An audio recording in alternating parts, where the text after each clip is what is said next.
La Tunisie, joyau méditerranéen, représente des paysages où le bleu éclatant de la mer se marie à l'ocre des dunes du Sahara. Chaque ruelle des Médinas porte l'héritage d'une histoire riche, depuis les cités antiques jusqu'aux rives du Carthage légendaire. La Tunisie est aussi un pays moderne, comptant des villes telles que Tunis, Sfax, Sousse et bien d'autres. Chaque année, la Tunisie s'affirme de plus en plus comme une destination touristique prisée, jouant un rôle crucial dans le PIB du pays. Le football, passion ardente, résonne dans le cœur des Tunisiens avec les Aigles de Carthage. Après des performances décevantes lors des dernières Coupes d'Afrique, la Tunisie a-t-elle une chance de remporter la CAN 2023 en Côte d'Ivoire? Salam à tous et je suis très heureux de vous retrouver pour une nouvelle vidéo dans laquelle nous allons nous intéresser à la Tunisie, une équipe dont peu de personnes parlent à l'approche de cette CAN 2023 mais qui a toutes ses chances de remporter cette compétition si les Aigles de Carthage mettent de la rigueur dans leur match. Comme d'habitude, juste avant qu'on commence avec cette vidéo, si ce n'est pas fait, je t'invite à t'abonner, à liker et à commenter cette vidéo et en tout cas tous nos frères tunisiens sont bien évidemment le bienvenu sur la chaîne.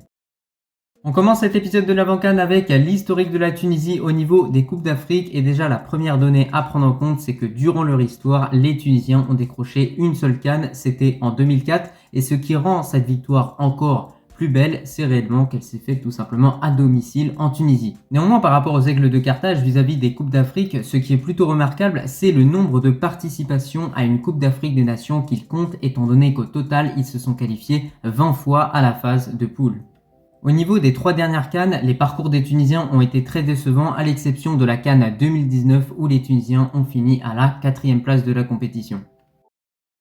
Désormais, on va s'intéresser à la qualification à cette CAN 2023 pour les Aigles de Carthage qui sont tombés dans un groupe plutôt facile composé de la Guinée équatoriale, du Botswana et de la Libye. Avec un bilan de 4 victoires, d'un match nul et d'une défaite, les Tunisiens ont fini en tête de ce groupe de peu avec 13 points au total, étant donné que la Guinée équatoriale comptait également le même nombre de points et du coup s'est classé à la 2e place de ce groupe là. Ensuite on avait le Botswana avec 4 points et également la Libye avec 4 points pour finir un petit peu ce groupe là. Donc au final les Tunisiens se sont qualifiés plutôt tranquillement mais ils auraient pu quand même se faire chipper la première place. À domicile, la Tunisie a gagné tous ses matchs avec des scores écrasants. En revanche, 2 performances restent mémorables comme la belle victoire sur le score de 4-0 face à la Guinée équatoriale à domicile et également une autre victoire à domicile aux allures de derby méditerranéen face à la Libye, cette fois-ci sur le score de 3-0.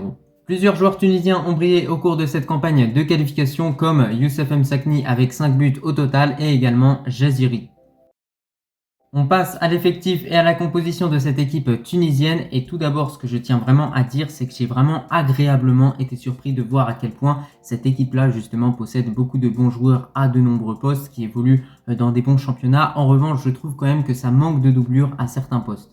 On entame ce 11 comme toujours au poste de gardien et j'ai décidé d'aligner en tant que titulaire Dahamen. Alors c'est clair, le coach devra effectuer un choix entre Ben Saïd et Dahamen qui restent quand même deux bons gardiens tunisiens. Moi j'ai choisi Dahamen malgré le fait que je connais peu ce gardien. Je sais qu'il évolue du côté de Al-Hamzm, du côté de l'Arabie Saoudite où il est d'ailleurs titulaire indiscutable. Après le gardien, on passe maintenant à la défense et tout d'abord au poste de latéral droit, j'ai décidé d'aligner en tant que titulaire Keshrida. Bah écoutez franchement, c'est plutôt un bon latéral, moi j'ai envie de vous dire de façon générale, un joueur qui est surtout très expérimenté, qui a vécu beaucoup de matchs notamment avec cette équipe tunisienne. Il a vécu cette épopée lors de la CAN 2019 avec ce statut de demi-finaliste arraché par les Aigles de Carthage et je trouve qu'il est plus ou moins complet. Néanmoins, attention pour lui, il y aura beaucoup de concurrence à ce poste-là avec notamment Dragueur. De l'autre côté, à gauche, Abdi, bah écoutez, je connais peu ce joueur, en tout cas c'est lui qui occupe le plus cette fonction de défenseur gauche dans cette équipe tunisienne, c'est principalement pour cette raison-là que je l'ai mis bien évidemment en tant que titulaire et il évolue du côté de Caen en Ligue 2. Maintenant, la charnière centrale et premièrement, on va avoir Meria, joueur de l'Espérance de Tunis qui fait partie des leaders de cette équipe tunisienne, ça fait un certain moment qu'il joue dedans d'ailleurs. Donc voilà, il connaît par cœur cette équipe-là, bien évidemment. En plus de ça, il évolue dans le championnat tunisien. Et surtout, j'ai envie de vous dire que Meria, c'est vraiment un joueur qui est dur sur l'homme, un défenseur qui est costaud et aussi un joueur qui est très bon, notamment dans les duels aériens. Pour accompagner Meria, Talbi, bah écoutez, lui aussi est un gros gabarit, 1m90 pour 81 kg. Actuellement, il évolue du côté de Lorient où il a un statut de titulaire indiscutable, il a fini par s'imposer en Bretagne. Et sinon, concernant cette charnière centrale, je trouve qu'on a vraiment deux défenseurs centraux qui se connaissent par cœur clairement. Surtout, ils arrivent à bien former une défense très solide. Ils ont vécu pas mal de compétitions continentales et internationales ensemble, avec la CAN au Cameroun et également la Coupe du Monde 2022. Donc logiquement, pour cette CAN 2023, cette charnière centrale devrait vraiment être une force pour cette équipe tunisienne. On passe désormais au milieu de terrain qui est la force des Aigles de Carthage, et en premier, en tant que milieu défensif, on va avoir Elias Skiri. D'année en année, on a vraiment un milieu défensif qui progresse petit à petit. Actuellement, il évolue du côté de Francfort, qui est vraiment une très bonne équipe en Bundesliga. C'est un joueur qui va permettre à la Tunisie de récupérer un nombre de ballons incalculable, également de bien relancer. Et c'est un joueur qui donne vraiment tout sur le terrain, avec énormément de courses pour apporter défensivement et offensivement. Et moi, je vous le dis, c'est clairement un pilier dans cette équipe-là, franchement. Elias Skiri, c'est un joueur très important qui va, bien évidemment, jouer un rôle crucial. Juste à côté de Skiri, Laidouni. Alors moi, je vous le dis, c'est vraiment un superbe milieu de terrain qui va beaucoup apporter à cette équipe-là. Selon moi, c'est clairement un des meilleurs joueurs de cette équipe tunisienne qui est très complet. Il sait faire plein de choses. Et moi, en tout cas, en tant que Marocain, il me fait beaucoup penser à Amrabat. C'est vraiment le poumon de cette équipe tunisienne, même si voilà, Skiri occupe à peu près les mêmes fonctions que Laidouni. Lui, en revanche, justement, Laidouni est un joueur un peu plus offensif qui va pouvoir apporter parfois sur certaines situations, ce qui est très intéressant d'ailleurs. Mais surtout, il effectue ce travail de l'ombre qu'on remarque pas toujours, il faut l'avouer, mais qui fait un bien fou à la Tunisie. Pour clôturer ce trio du milieu, le jeune crack Hannibal Mejbri, écoutez, la saison avait très bien débuté pour lui du côté de Manchester United, où il avait tout simplement un petit peu de temps de jeu, il pouvait jouer quelques minutes et réellement montrer de quoi il est capable. Maintenant, la situation n'est plus la même. On a un joueur qui joue beaucoup moins, qui vit des moments compliqués, donc en tout cas on espère que Inch'Allah sa situation va bien évidemment s'améliorer, parce que c'est un jeune joueur vraiment très talentueux, très bon techniquement au niveau des passes, au niveau des dribbles.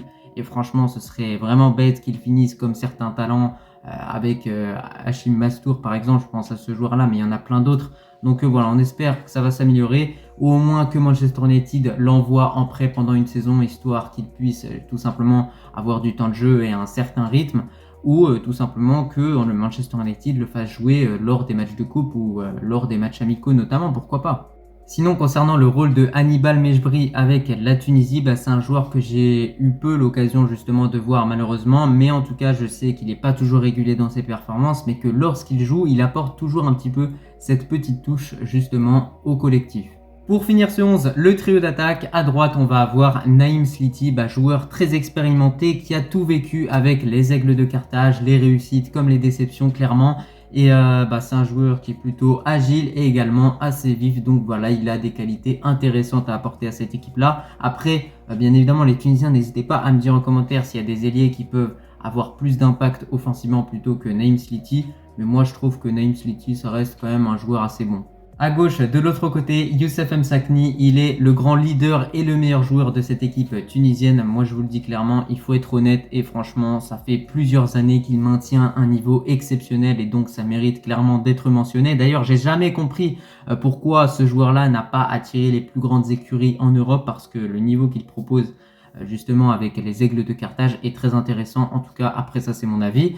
Mais sinon, au cours de cette campagne de qualification pour la CAN 2023, comme je l'ai dit précédemment, il a inscrit au total 5 buts. Donc, il a clairement contribué principalement à la qualification de la Tunisie à cette compétition qui se déroulera en Côte d'Ivoire. Donc en tout cas, n'hésitez pas à me donner votre avis par rapport à Youssef Msakni. Mais moi, je trouve que la Tunisie a un petit peu une dépendance pour ce joueur-là. Et j'ai envie de vous dire qu'après le départ de Kazri, je trouve que c'est vraiment Youssef Msakni qui a repris les rênes de cette équipe-là. Et en fait, depuis ses débuts avec la Tunisie, c'est réellement un leader sur le terrain, clairement. Enfin, en tant que buteur, Kenissi, il a participé à la CAN 2017, 2019 et 2022. Il s'apprête à participer à cette nouvelle CAN 2023 en Côte d'Ivoire. Écoutez, la Tunisie n'a jamais réellement été gâtée en grand numéro 9 de qualité, un petit peu comme le Maroc. Voilà, nous on a Youssef N'Nisri, mais honnêtement, c'est pas fou non plus. L'Algérie aussi, Bounedjah, je sais que c'est un joueur qui est assez régulier. Enfin bref. Donc c'est dommage que la Tunisie ne possède pas de buteur de classe mondiale, parce que franchement je pense que cette équipe pourrait faire beaucoup plus mal avec un buteur beaucoup plus tranchant. Et là j'ai envie de vous dire que Kenissi justement c'est un joueur que je mets un petit peu par défaut dans ce 11 là justement. Bon écoutez, c'était tout pour le 11 de la Tunisie. N'hésitez pas à me dire en commentaire ce que vous en pensez. Moi je trouve qu'on a vraiment un 11 solide composé de joueurs de qualité à certains postes. Surtout, ce qu'on remarque, c'est qu'au niveau de l'effectif, il y a vraiment une certaine stabilité dans cette équipe-là. On n'a pas un effectif qui va complètement changer. On n'a pas des listes incohérentes qui sont proposées par le coach. Donc ça, c'est vraiment une très très bonne chose. Et la force de cette équipe tunisienne, justement, réside dans son milieu de terrain et dans sa charnière centrale. Je dirais vraiment que les 3 joueurs les plus importants peut-être, c'est réellement Meria, Talbi, Skiri et également Laidouni, ainsi que Msakni également offensivement. Pour cette CAN 2023, la Tunisie est tombée avec l'Afrique du Sud, le Mali et la Namibie. C'est clairement un petit groupe de la mort, comme j'ai pu le dire, franchement. C'est un groupe qu'on a tendance un petit peu à sous-estimer, mais franchement, il n'y a que des bonnes équipes dans ce groupe-là. Premièrement, tu vas avoir le Mali qui va être réellement en lutte directe avec les Tunisiens pour la première place de ce groupe-là. Honnêtement, quand on voit comment cette équipe malienne évolue au fur et à mesure du temps, ça paraît compliqué de voir justement les Tunisiens finir en tête de ce groupe-là, étant donné que lors de la dernière CAN au Cameroun, justement, le Mali avait battu la Tunisie. Bon, après, c'est un match aussi qui a fait polémique avec le temps additionnel qui a complètement été enlevé par l'arbitre. À part ça, ensuite, tu as l'Afrique du Sud, une équipe à ne pas sous-estimer, une équipe qui a battu le Maroc justement il y a quelques mois, mais que la Tunisie peut battre. Voilà, il faudra avoir du réalisme, il faudra être efficace offensivement parce que l'Afrique du Sud, c'est une équipe qui a quand même une sacrée défense. Et enfin, tu as la Namibie, une équipe qui a battu le Cameroun il y a quelques mois, une équipe qui peut poser problème à n'importe qui a notamment une défense solide et des joueurs de vitesse, notamment sur les côtés. Donc, quoi qu'il arrive, j'ai envie de vous dire que ce soit le Mali, la Namibie ou l'Afrique du Sud, la Tunisie devra vraiment être méfiante dans cette phase de poule parce que c'est vraiment un groupe piège. Moi, je vous le dis, ça fait plusieurs années que les Tunisiens tombent dans des groupes plus ou moins faciles. Pour le coup, ce groupe-là, il est vraiment très compliqué. Franchement, il n'y a que des bonnes équipes, comme je vous l'ai dit. Donc, déjà, il faudra remporter le premier match pour prendre déjà une option sur la qualification et surtout remporter le match qui se jouera face à l'Afrique du Sud qui sera sûrement un match très déterminant pour la suite de la compétition. Au final, dans ce groupe-là, je vois les Aigles de Carthage finir à la 2e place derrière le Mali. En 3e, je vois l'Afrique du Sud et en 4e, la Namibie. Alors, je ne l'ai pas dit, mais pour l'Afrique du Sud, je vois les Sud-Africains se qualifier en tant que meilleur 3e. Pour enfin clôturer cette vidéo, mon pronostic personnel sur le futur parcours des Aigles de Carthage et comme je l'ai dit, je les vois se qualifier pour les 8e de finale en finissant 2e de leur groupe, un groupe qui est compliqué comme je l'ai dit plein de fois. À part ça, je vois leur route s'arrêter dès les 8e de finale et pourquoi cela? Tout simplement parce que depuis plusieurs années justement, cette équipe tunisienne justement stagne, a du mal et se qualifie à chaque fois un petit peu avec un petit peu de chance, voilà, on va pas se mentir, ne réalise pas des performances exceptionnelles, gagne des matchs sans y mettre réellement la manière, et pourtant, tu es capable de les voir en demi-finale lors de la CAN 2019. Alors oui, voilà, c'est une équipe qui peut tout à fait nous surprendre en arrachant un statut de demi-finaliste, et en tant que Marocain, c'est ce que je leur souhaite de tout court. Là, en tout cas, je suis objectif et uniquement réaliste. Mais ce qui est dommage, c'est que d'un côté, tu as une équipe qui est capable de remporter un match 3-1 face à l'Égypte et de l'autre côté, qui est capable de sombrer et de perdre 4-0 face à la Corée du Sud. Et ça, je trouve ça complètement problématique parce que justement, tu as une équipe qui est capable du pire comme du meilleur en fait. Enfin, capable du meilleur comme du pire. Et ça, c'est problématique parce que justement, il faut être une équipe régulière et pas justement irrégulière. Les Tunisiens manquent de régularité et pourtant, c'est une équipe qui a une certaine stabilité au niveau de son effectif. Et surtout, si je trouve qu'il manque une chose à cette équipe-là, c'est réellement un joueur qui joue dans un géant d'Europe. Donc, au Real Madrid, au Bayern, au PSG, même au FC Séville, pourquoi pas. Voilà, il manque ce joueur-là réellement qui peut s'affirmer comme un très grand leader parce que quand on voit le club de Youssef Msakni, c'est pas du tout prestigieux. Moi, en tout cas, en tant que Marocain, je souhaite le meilleur à nos frères Tounsi, Inch'Allah. En tout cas, j'espère que cette vidéo t'a plu. Moi, je te remercie si tu l'as regardée dans son entièreté et je te dis tout simplement à la prochaine.